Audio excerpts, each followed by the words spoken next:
Hello everyone, and welcome back to another video. As some of you may know, in my last video I theorized that Kris may have made the fountain for Susie. And well, in today's thought experiment I thought we should dive deeper into that. So let's go back to the beginning and open Noelle's very blog. Now normally this would be a hidden post, but fortunately for us at the lab we actually have access to Des's account here. And please don't ask why. I am not allowed to disclose so. Now, the first piece of information I found interesting is right around here. Here Noelle says Kris either seems oblivious or doesn't care, which is odd for someone supposedly being constantly bullied. And while this may seem uncharacteristic at first, for Noelle to treat such a situation so lightheartedly, that being the bullying of her friend, we also later find out she keeps telling Kris to swap seats with her. Combine that with the factor that Susie never bullies Noelle, even when given perfect opportunity to do so.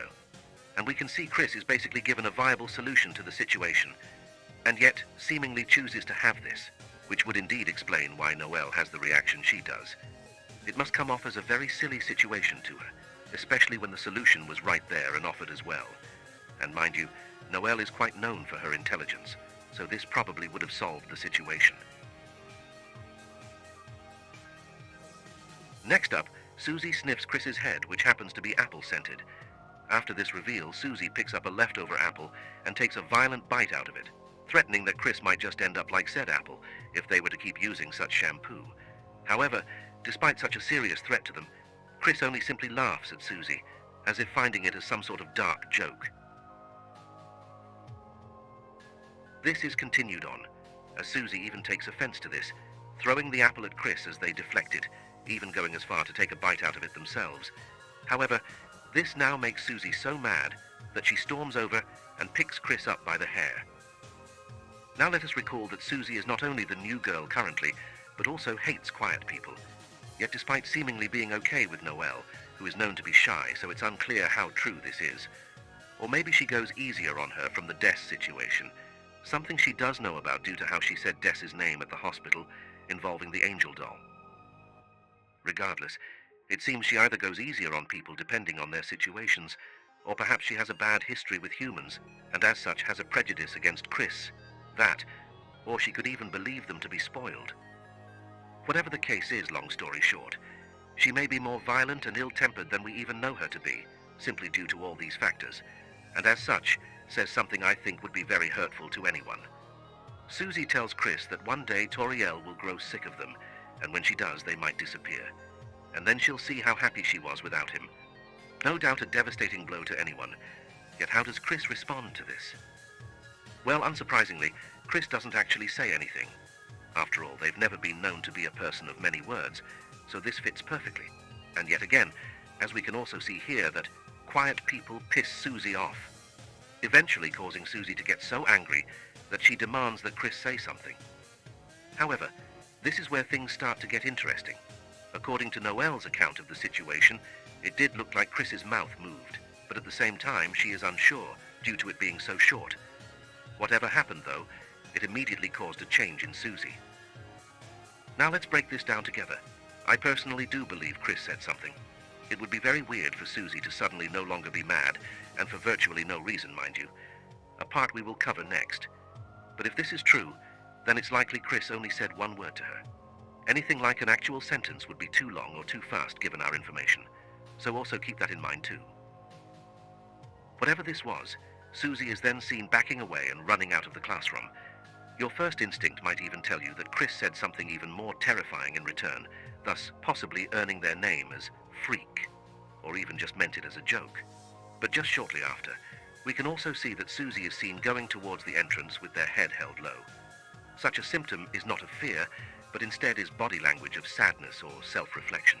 Additionally, we must again argue that what was said would have to be short anyway, which rules out a lot, and I honestly believe that if Kris were to actually verbally attack back, they would do so with a smirk or a laugh, none of which are mentioned.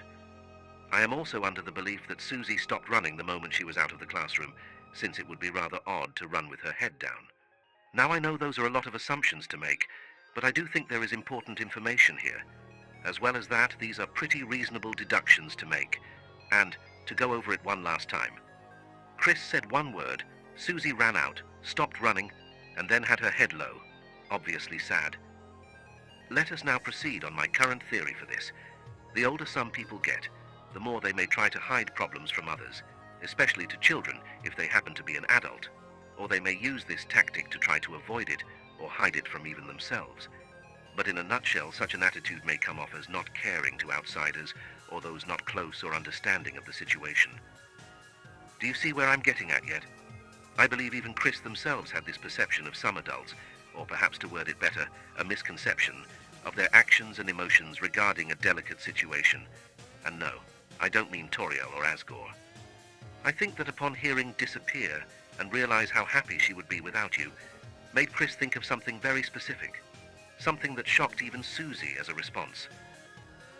And so comes my final conclusion. Susie just uses this to make a jab about Kris being a troublemaking human in hometown, a town full of monsters.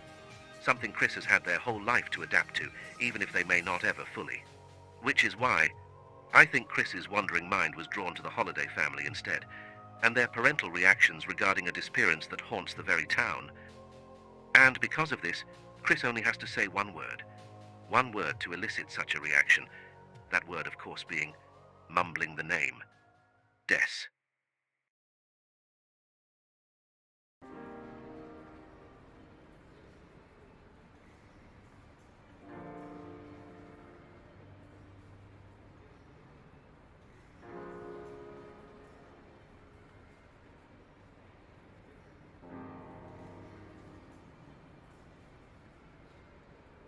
Of course, that's just a theory. But what's also interesting about this whole interaction is, 1. Noelle never hears what Kris responds with. 2. She never gets to see Susie's reaction when she left the room, only her head down near the exit. And 3. That Kris seems in no mood to speak afterward, or even can be seen as acting strangely. And so we're all left to ponder what really happened that day. What an innocently seeming blog post may actually be anything but such. But I'll be curious to see what you guys think in the comments below. However, despite all this, it seems a friendship is still blossoming.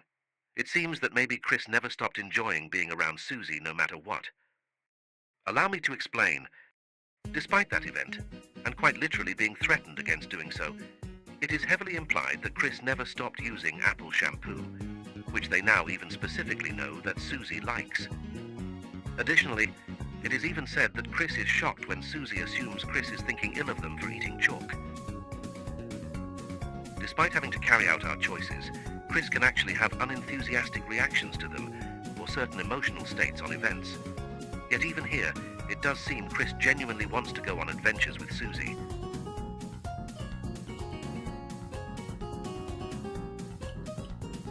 Combine this with the fact that Kris wouldn't take Noelle's solution for the bullying, and that Kris laughed at her threat, thinking that it was a joke.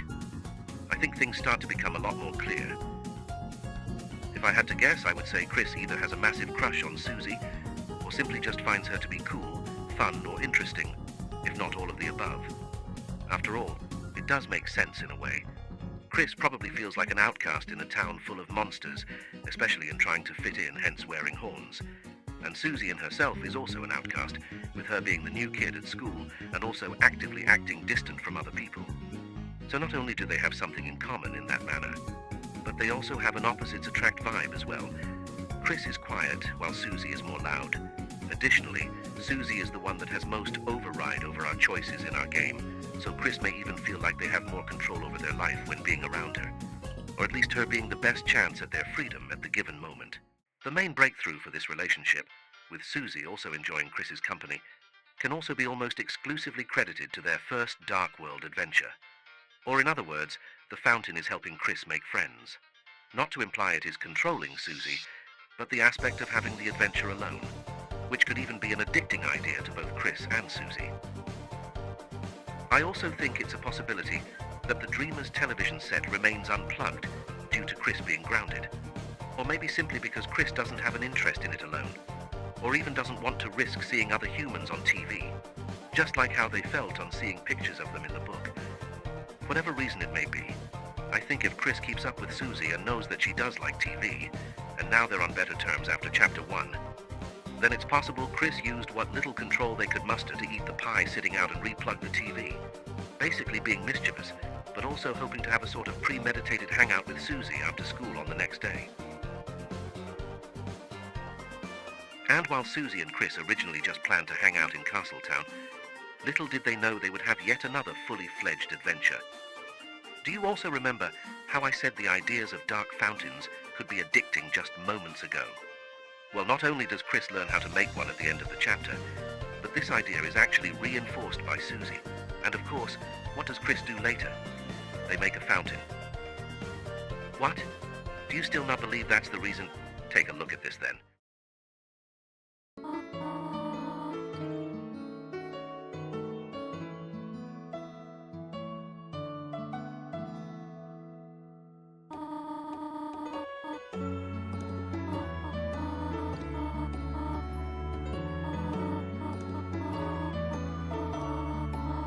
Though while Toriel is okay with them being friends, and this is even played off as a joke, it doesn't necessarily mean that Toriel would allow them to sleep over. Two known mischievous kids without supervision. There's no telling what pranks they could get up to. Plus, Toriel might still not want Susie's parents to worry, and still want her to go home since this was technically unplanned. Not only that, but if Kris is to make a fountain with minimum consequences, something they've been actively told is bad by people like Ralsei, then it would be best to do it at night. And if Kris wants Susie to like them, or Susie doesn't have a TV in her house, then what better place to create one than here? It's basically the after-school hangout plan Kris already made. They just evolved it with the new information.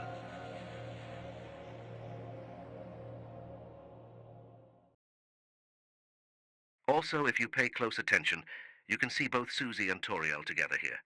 They even maintain a conversation during most of your absence. Why is this important, you may wonder? Well, when you return after slashing the tires, you can see Toriel actually come back from that direction, that being outside. It's only after that event that she tells Susie to stay, and later stays with the kids while they sleep. It's almost like she's worried for them both now. She originally says she leaves because she forgot the sugar, but this is later contradicted by her own phone call, in which she uses past tense to say she saw someone prowling around outside, and likely waits to use the phone later, as not to worry the kids. It's almost like she's acting like she didn't care at first. See what I meant earlier? And if that wasn't enough by any chance, pay close attention to when Kris creates this fountain.